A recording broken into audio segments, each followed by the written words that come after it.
never asked for this. If you see something, say something. Report suspicious activity to local authorities.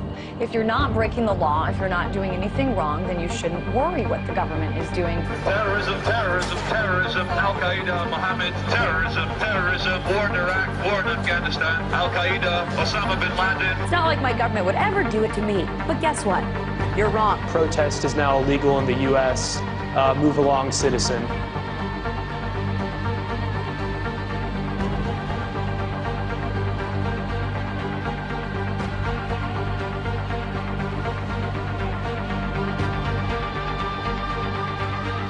And yet we just sit there and calmly feel and say, oh, they're making us safe. I don't even know whose side I'm on.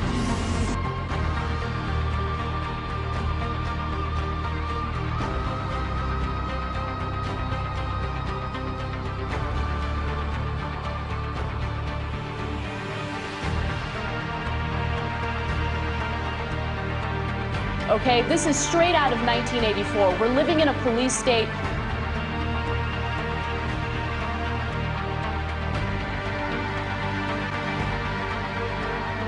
I never had a choice of what happened to me.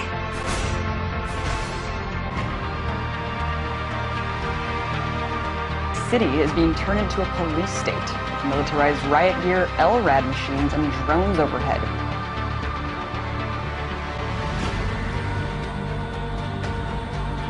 Corporations have more power than the government. Our government now works for the banks.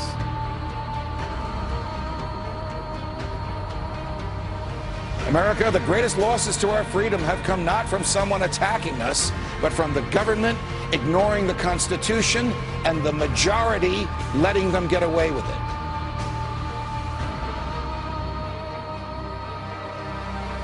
Yeah, we torture. Yeah, we spy on them. Yeah, we do all of this, but it's no big deal. Get used to it. You know what? We're not going to get used to it. Police have opened fire on the crowd.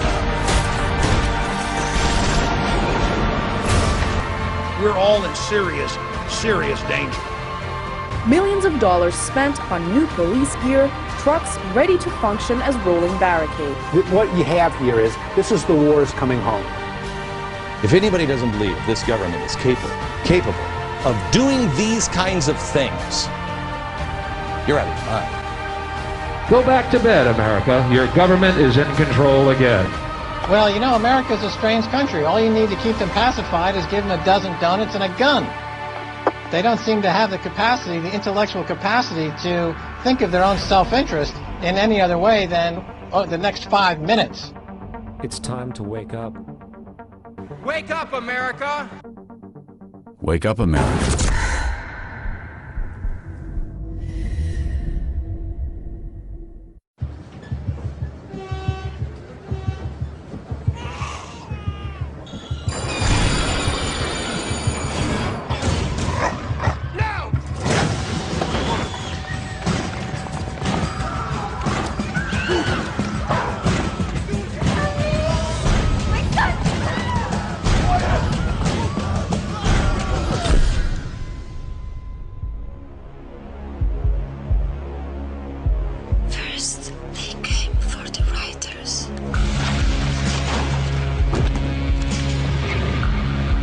But I didn't speak up because I was not a writer. Then they came for the students. But I didn't speak up because I was not a student. Then they came for musicians. But I didn't speak up because I was not a musician. And then they came for the Greens, the Muslims, the trade unionists, Christians, and the Jews, the travelers, the homosexuals, the journalists, the artists, the thuggers, the doctors, the philosophers, the economists, the anarchists and the politicians, the nerds, the Europeans, the Americans, the communists, the hackers, illegals, the homeless, And I didn't speak up because I wasn't any of them. Any of them. And then they came for me. And there was no one left to speak up for me.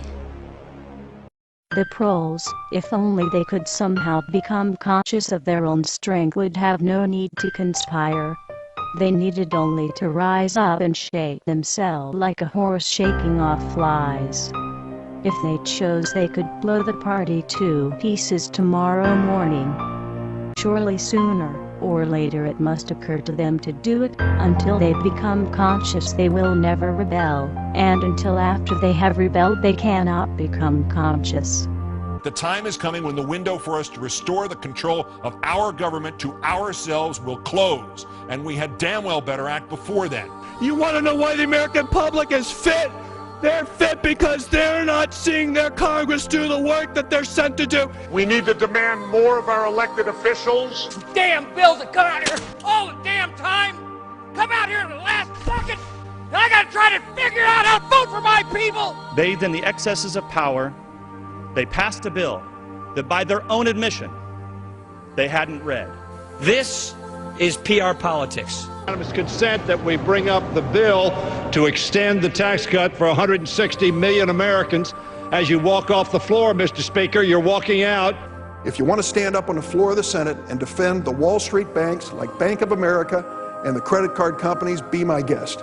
I would rather stand with the consumers and retailers who've been taken to the cleaners for years and years. Why aren't we questioning the underlying premise of the need for a bailout with taxpayers' money? Why aren't we passing new laws to stop the speculation which triggered this?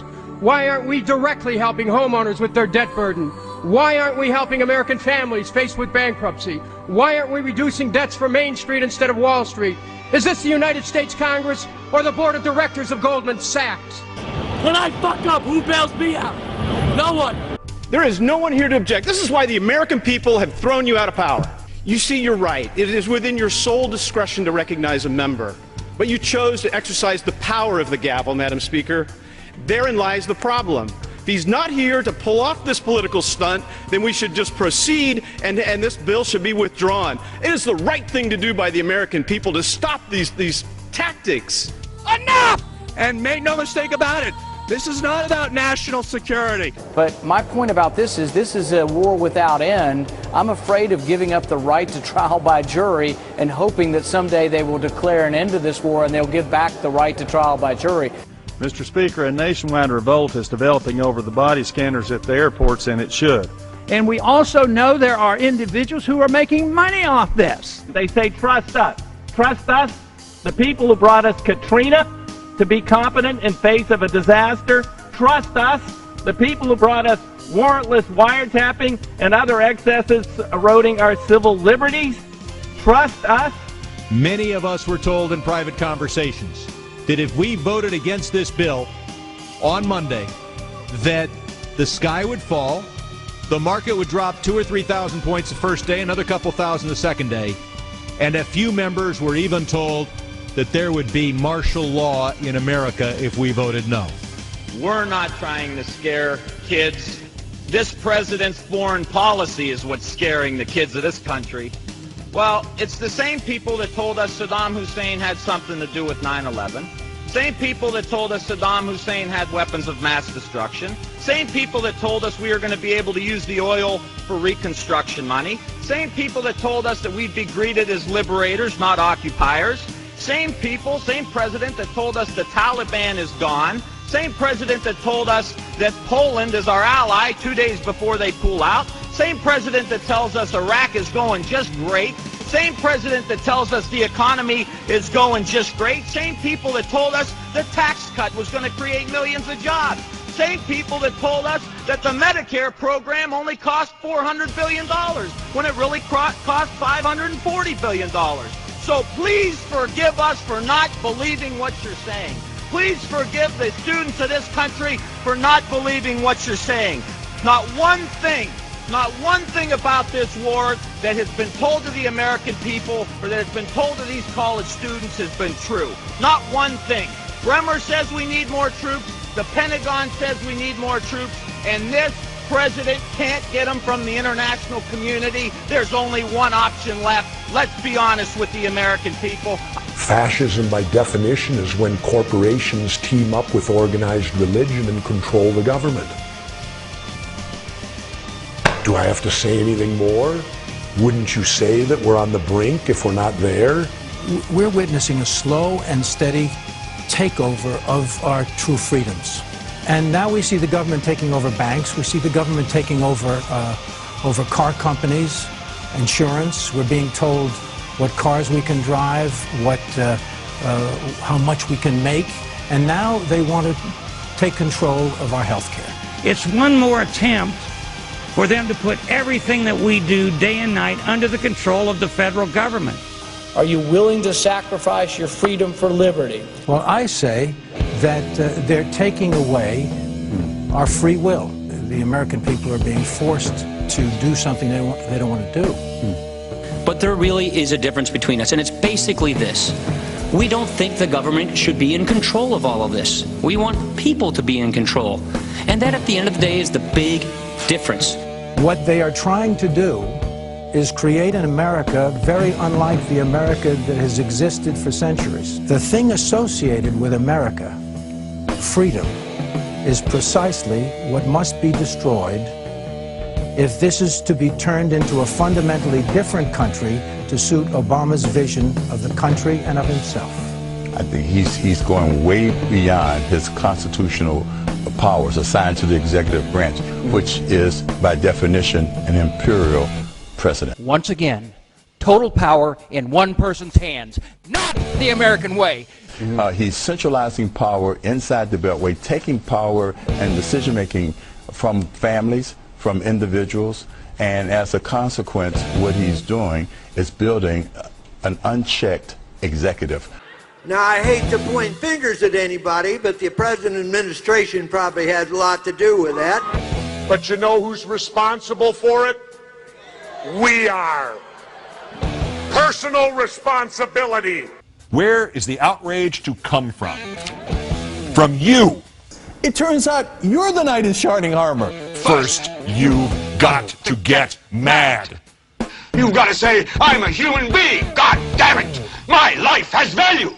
It is time for us to take our country back. The real problem is that the American people have been too submissive. We have accepted the notion that we should be treated like cattle. Make us safe, make us secure, put us in the barbed wire. It's time for the American people to stand up and shrug off the shackles of our government. And the way I see it, they're not going to quit doing it until they bring this country to its knees. So I think we should all rise up and we should stop this administration from what they're doing because they're destroying this country. We, the people, have got to get control back of our country. The American people will revolt. Our government sucks. So what do you say? Maybe we should all just stop paying our taxes and revolt. Because this is bull. When our forefathers wrote the Constitution with the right to bear arms, it was not about hunting and fishing. The Second Amendment, the right to bear arms, is there so that we, the public, if our government gets out of control, we have the ability to rise up and change it. Now, many people have said to me, well, wait a minute. How could we, the citizens, ever stand up to the U.S. government and their entire military might? Well, wait a minute. I got the answer. We threw everything we had at Vietnam, and they were nothing but a bunch of farmers with a few AK-47s, and they withstood it all. Don't ever allow anyone to tell you that it can't be done. It can be done. To the government of the United States, those who make peaceful revolution impossible will make violent revolution inevitable. It is the constitutional right of the people to reform this government as we see fit. Over the past year, we have shown you what we are capable of. You can continue to resist us or you can allow us to exercise our rights. We truly hope you choose the latter so that we can peacefully return this country to the principles it was founded upon and restore power to the people. To the citizens of the United States, it is our goal to reform this current government with your help. We do not want anarchy. We do not want chaos. What we want is to restore power to the people. Governments are supposed to derive their powers from the consent of the governed. Over the next few months, we will be releasing a series of videos detailing our reformation plans. Idea Vote will give every American a voice. We ask from you to use your voices. This new world is not one that we wish to shape ourselves. This new world will be that of the people, and the choice is yours to make in what direction we will go. Operation Blackout Phase 2 success. Operation Blackout Phase 3 engaged. When the people fear the government, there is tyranny. But when the government fears the people, there is liberty. When, in the course of human events, it becomes necessary for one people to dissolve the political bands which have connected them with another. We hold these truths to be self-evident, that all men are created equal, that they are endowed by their Creator with certain unalienable rights, that among these are life, liberty, and the pursuit of happiness. That to secure these rights, governments are instituted among men, deriving their just powers from the consent of the governed. That whenever any form of government becomes destructive of these ends, it is the right of the people to alter or to abolish it and to institute new government. It is their duty to throw off such government and to provide new guards for their future security. He has kept among us in times of peace standing armies without the consent of our legislatures. He has effected to render the military independent of and superior to the civil power. He has combined with others to subject us to a jurisdiction foreign to our Constitution and unacknowledged by our laws, giving his assent to their acts of pretended legislation. For depriving us in many cases of the benefits of trial by jury. For abolishing the free system of English laws in a neighboring province, establishing therein an arbitrary government, and enlarging its boundaries so as to render it at once an example and fit instrument for introducing the same absolute rule into these colonies. In every stage of these oppressions, we have petitioned for redress in the most humble terms. Our repeated petitions have been answered only by repeated injury. A prince whose character is thus marked by every act which may define a tyrant is unfit to be the ruler of a free people. We, therefore, the representatives of the United States of America, in General Congress assembled, appealing to the Supreme Judge of the world for the rectitude of our intentions, do, in the name and by authority of the good people of these colonies, solemnly publish and declare that these united colonies are, and of right, ought to be free and independent states. That they are absolved from all allegiance to the British Crown. And that all political connection between them and the state of Great Britain is and ought to be totally dissolved.